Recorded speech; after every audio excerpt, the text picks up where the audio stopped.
ಮೆಂತ್ಯ ಅನ್ನ ಮಾಡುವ ವಿಧಾನ. ಅಕ್ಕಿನ 2 ಪಾವಷ್ಟು ಅಕ್ಕಿ ತಗೊಂಡ್ರೆ ಅದಕ್ಕೆ 4 ಪಾವಷ್ಟು ನೀರು ಹಾಕಬೇಕು.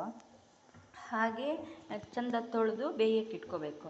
ಅನ್ನ ಇನ್ನೇನು ಬೇಯ್ತಾ ಬಂತು ಅನ್ನೋ ಟೈಮಿಗೆ ಒಂಚೂರು ಒಂದು ಸ್ವಲ್ಪ ಎಷ್ಟು ಒಂದು ಗೊತ್ತಾಗುತ್ತೆ, ಒಂದು ಅಂದಾಜು ಎಷ್ಟು ಬೇಕೋ ಅಷ್ಟು ಮೆಂತ್ಯ ಹಿಟ್ಟನ್ನು ಹಾಕ್ಕೋಬೇಕು. ಮೆಂತ್ಯ ಹಿಟ್ಟನ್ನು ಸೇರಿಸಿ ಚಂದ ಮುಚ್ಚಿಡ್ಬೇಕು, ತಿರುಗಿಸಿ ಮುಚ್ಚಿಡಬೇಕು. ಆಮೇಲೆ ಅವು ಚಂದ ಬೆಂದ ತಕ್ಷಣ ಅದಕ್ಕೆ ನಾನು 2 ಪಾವಿಗೆ 3 ಅಚ್ಚು ಬೆಲ್ಲ ತಗೊಂಡಿದ್ದೀನಿ. ಬೆಲ್ಲನ ಚಂದ ಕುಟ್ಟಿ ಅದರಲ್ಲಿ ಮಿಕ್ಸ್ ಮಾಡಿ ಸೇರಿಸ್ಬೇಕು.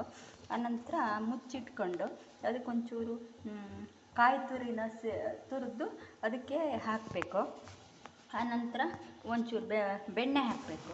ಬೆಣ್ಣೆ ಹಾಕಿದರೆ ಸ್ಮೆಲ್ಲು ಚೆನ್ನಾಗಿರುತ್ತೆ, ಆರೋಗ್ಯಕ್ಕೂ ಒಳ್ಳೆಯದು, ಟೇಸ್ಟಿನೂ ಇರುತ್ತೆ.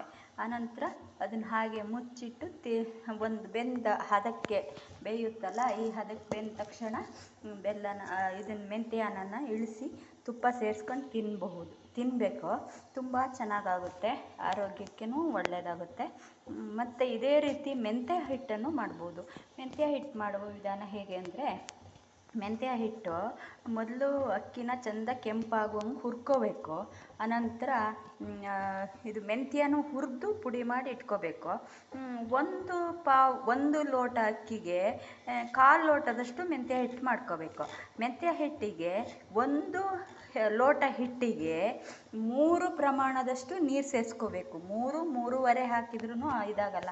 ಯಾಕೆ ಅಂದರೆ ಅಕ್ಕಿ ಹುರಿದಿರ್ತೀವಲ್ಲ, ಅದು ಹುರಿದು ಪುಡಿ ಮಾಡಿದವಾಗ ನೀರು ಜಾಸ್ತಿ ಕುಡಿಯುತ್ತೆ ಅಕ್ಕಿ, ಅದಕ್ಕೋಸ್ಕರ ಜಾಸ್ತಿ ನೀರನ್ನು ಹಾಕ್ಕೋಬೇಕು. ಮತ್ತು ಆಮೇಲೆ ನೀರು ಕುದ್ದ ತಕ್ಷಣ ಮೆಂತ್ಯ ಹಿಟ್ಟನ್ನು ಹಾಕಿ ಅಕ್ಕಿ ಹಿಟ್ಟನ್ನು ಹಾಕಿ ಚಂದ ತಿರುಗಿಸ್ಬೇಕು.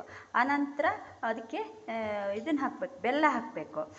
ಬೆಲ್ಲ ಹಾಕಿ ಮತ್ತು ಚಂದ ಮಾಡಿ ನೀರಿಗೆ ಬೆಲ್ಲ ಹಾಕಿ ಕುಸ್ಕೊಂಡ್ರೆ ಆಗುತ್ತೆ. ಆಮೇಲೆ ಮೆಂತ್ಯ ಹಿಟ್ಟು ಹಾಕಿ ತಿರುಗಿಸ್ತಾ ಬೇಯ್ತಾ ಬಂದ ತಕ್ಷಣ ತುಪ್ಪ ಹಾಕಬೇಕು, ತಿರುಗಿಸ್ಬೇಕು. ಒಂಚೂರು ಉಪ್ಪು ಹಾಕಬೇಕು, ತುಪ್ಪ ಹಾಕಬೇಕು, ತಿರ್ಗಿಸ್ಬೇಕು, ತುಪ್ಪ ಹಾಕಬೇಕು, ತಿರುಗಿಸ್ಬೇಕು. ಇದೇ ರೀತಿ ಗೋಧಿ ಹಿಟ್ಟಲ್ಲೂ ಮಾಡ್ಕೋಬೋದು, ಅದೇ ಥರ ಚೆನ್ನಾಗಾಗುತ್ತೆ. ಇದು ಬಾಣಂತಿಯರಿಗೆ ಮತ್ತು ಬೆನ್ನು ಸೊಂಟ ನೋವು ಇರೋರೆಲ್ಲ ತಿಂದರೆ ಒಳ್ಳೆಯದಾಗುತ್ತೆ.